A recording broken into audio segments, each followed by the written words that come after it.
देखिए मैं sample size की बात करता हूँ ना, एक का अभी छोटा सैंपल साइज है, यानी कि बाबर आजम 100 इनिंग्स खेले हैं शायद, और दूसरा खेले हुए कोई 300 इनिंग्स। विराट कोहली जब खेलने आते हैं तो आप कमेंट्री करना चाहते हैं, क्योंकि आपको पता है कि आंखों में आंखें डालेंगे और ये इनकी जो शॉट्स हैं वो लाजवाब हैं। विराट कोहली एक कंपैरिजन मेरे हिसाब से गलत होगा। विराट कोहली जितना फिट एथलीट नहीं है कोई और, ऐसा ही। लेकिन विराट कोहली ने जिस जगह पे आके परफॉर्म किया वो रिकॉर्ड आप कैसे तोड़ सकते?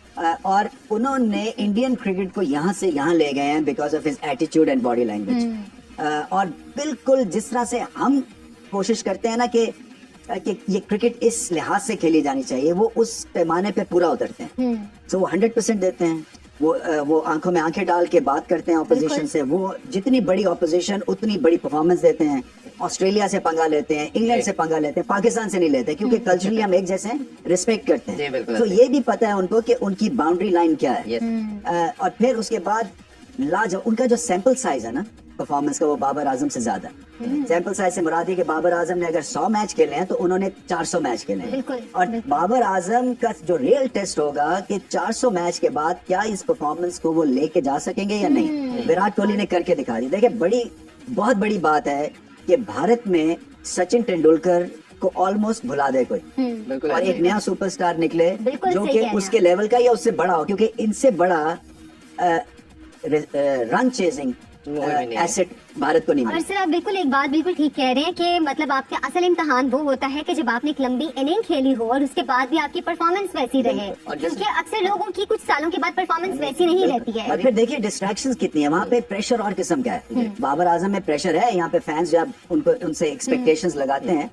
इंडिया में जो एक्सपेक्टेशंस का एक माउंट एवरेस्ट पहाड़ है, और वो आपको फेल होते देखना ही नहीं चाहते हैं। तो वो आप एक पूरी 1 बिलियन या 1.5 बिलियन लोगों की एक्सपेक्टेशंस के साथ फील्ड में उतरते हैं। बिल्कुल। और failure is not an option. फिर आपकी scrutiny, private life, public life, जो आप जिस तरह कपड़े पहनते हैं, जिस तरह एयरपोर्ट में किसी ऑटोग्राफ वाले को ऐसे कर दिया, वो हेडलाइन बन जाती है। तो इस लिहाज से वो बहुत बड़ा एक उनके ऊपर प्रेशर है compare to what Babar has to go through. और जैसे आपने भी बात की कि जो उसकी यूनिकनेस है वो मेरा ख्याल है चेज करते हुए मैच विनिंग इनिंग्स जो है ना वो उनको ग्रेटेस्ट बनाती है, जो तेंदुलकर से ऊपर लेके गई। तेंदुलकर के पाकिस्तान के खिलाफ खेल गए वर्ल्ड कप में, इनिंग खेल गए, मतलब मेरा अमर हो गया ना। कहने की बात यह है कि वो अगर मैच हार जाते तो पाकिस्तान आज कहाँ से कहाँ, मतलब वो हमारे लिए ग्रेट रेफरेंस पॉइंट बनता वो मैच। मगर विराट कोहली ने भारत के लिए वो ग्रेट रेफरेंस पॉइंट बनाया कि किसी भी सिचुएशन में मैं मैच जितवा सकता हूँ और भारत मैच जीत सकता है। और मेरा ख्याल है कि 300 चेज करने वाली उनकी बेतहाशा इनिंग्स है,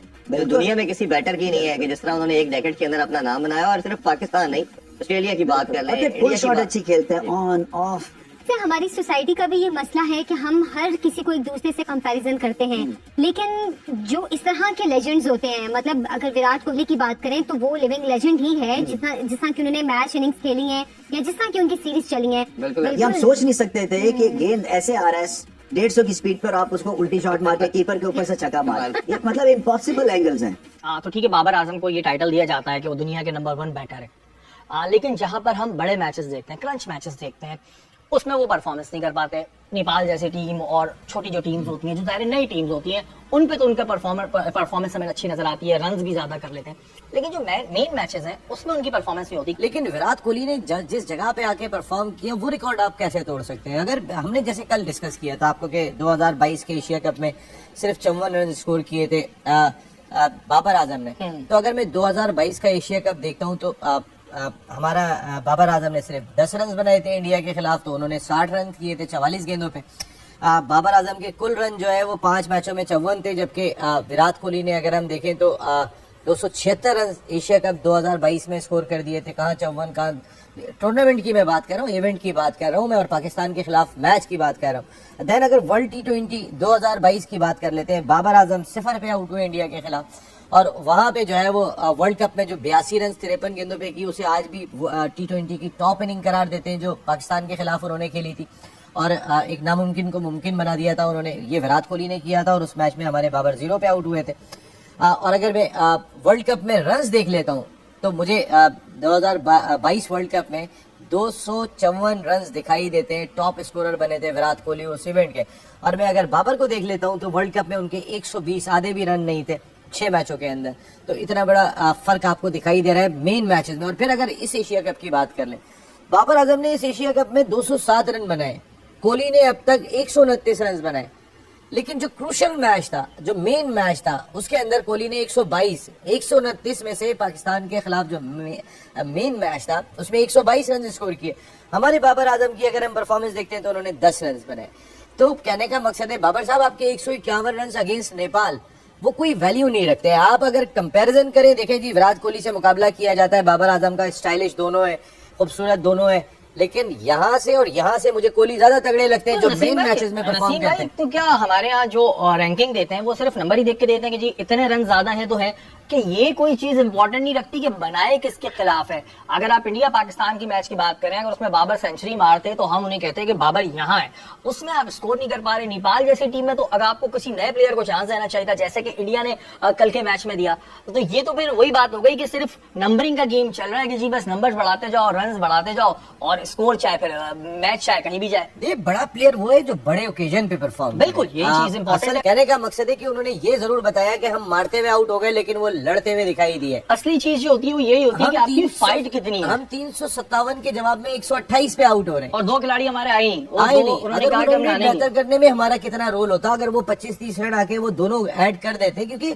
आप बॉलिंग थोड़ी कर रहे हैं। नसीम शाह हिटिंग अच्छी कर लेते हैं। नसीम शाह का ये है कि वो उन्होंने अफगानिस्तान के खिलाफ भी मैच जितवाया था, तो अगर हिटिंग ही करनी थी तो बोलते कि भाई जाओ अब ग्राउंड में जो तुमने धमाल डालना है डालो। आपको पता है इंडिया कितना रिलैक्स था, इंडिया इतना रिलैक्स था वो तो मैच जीत गए थे। ऐसे में अगर आप 30-40 रन इधर उधर मार के कर देते तो आपका रन रेट श्रीलंका से बेहतर हो जाना था। आप तो फॉर ग्रांटेड लिए हुए हर चीज को। हम तो नंबर 1 टीम है, हमारी नंबर 1 बॉलिंग लाइनअप है, हमारी तो जो है वो ऐसे कॉम्पैक्ट बैटिंग लाइनअप है। भाई कॉम्पैक्ट बैटिंग लाइनअप मैंने आपके सामने रख दी कि जिसपे हम सबसे ज्यादा बैंक करते हैं वो मेन टूर्नामेंट में सिवाय जो दुबई इमारात में वर्ल्ड T20 हुआ था उसमें, और रिजवान ने दगा दिलाई थी, उस वक्त हमें 160 रन करने थे। देखिए आज इस वक्त आप और नसीम भाई फिर वही बात होती है ना कि ठीक है आपने हमें 1 फतह दिलवाई, 2 फतह दिलवाई, लेकिन पूरी जिंदगी तो हम उस पर नहीं तकिया कर सकते ना। क्रिकेट तो वक्त के साथ चल रही है, जैसे वक्त अभी गुजर रहा है तो चलता रहेगा। तो आपकी परफॉर्मेंस की बड़ी जरूरत होती है, आपकी अपनी परफॉर्मेंस पे भी बहुत सवाल उठ रहे हैं। तो उन्होंने बोला कि हमारी टीम तो 50 ओवर की है ही नहीं, ना इस एशिया कप में आपके सामने हमने पूरे 50 ओवर खेले, ना हमारी बॉलिंग ने पूरे 50 ओवर करने की बात की है। तो हम तो 50 ओवर्स की क्रिकेट वाले प्लेयर ही नहीं है, समझ ले। उन्होंने इस तरह से बात की। तो आप देखें हम T20 क्रिकेट फॉर्मेट में हम परफॉर्म कर रहे हैं। हमने हर प्लेयर का आप जिसको उठा के देखें, बहुत कम प्लेयर हैं जिन्होंने वनडे में अपना नाम बनाया। मेजोरिटी जो टीम खेल रही है वो T20 के फॉर्मेट पे खेल रही है। अब जमान खान खेला आपके सामने T20 फॉर्मेट से, ठीक है, हारिस को खिलाया आपने T20 फॉर्मेट से। तो ये चीजें हैं और हमें देखना चाहिए कि हम जिस फॉर्मेट के लिए जा रहे हैं हमें उस फॉर्मेट का प्लेयर चाहिए।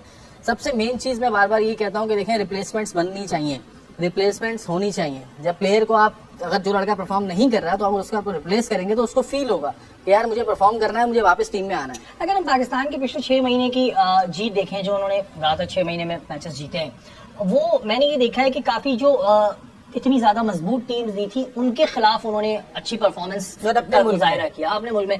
अदरवाइज बड़ी टीम्स के सामने नहीं। अब वर्ल्ड कप में तो आपका सामना पूरी दुनिया की टीमों से होगा, उसमें ऑस्ट्रेलिया है, न्यूजीलैंड है और दूसरी टीम्स है, उधर फिर कहाँ देख रहे हैं? अभी भी 6 महीने में जो टीमें आई हुई हैं आप देखें, ऑस्ट्रेलिया आई उसमें भी 5 प्लेयर मेन प्लेयर थे, बाकी 8-9 प्लेयर जो थे इनके वो नए प्लेयर थे। उसके अलावा न्यूजीलैंड आई वो उसमें भी 4 प्लेयर उनके एक्सपीरियंस प्लेयर थे, बाकी 11 प्लेयर उनके जो थे वो नए प्लेयर थे। तो हर टीम वो तो अपने नए बच्चों को तैयार कर रहे हैं बेच बेच। और आप देखें जैसे अब इंडिया के मैच में भी कल के मैच में भी जो हुआ है इंडिया वाले मैच में, उसमें भी उन्होंने अपने प्लेयरों को रेस्ट दिया है और जो नहीं खेल रहे थे उनको मौका दिया कि यार चले हम अपने प्लेयरों को रेस्ट देंगे, जो नए प्लेयर्स हमारे साथ हैं उनको तो देखें वो कहाँ स्टैंड करें। तो ये हर टीम का एक सिनेरियो होता है, हर कप्तान को ये चीज पता होनी चाहिए। और बाबर की कप्तानी जैसे आप कह रहे हैं कि शोएब भाई ने कल भी कही ये बात कि बाबर की कप्तानी अब सवालिया निशान खड़ा कर रही है, क्योंकि ना उसको पिच रीड करनी आ रही है, ना ही उसको बॉलिंग के हिसाब से कुछ मैनेज करना आ रहा है कि मैं क्या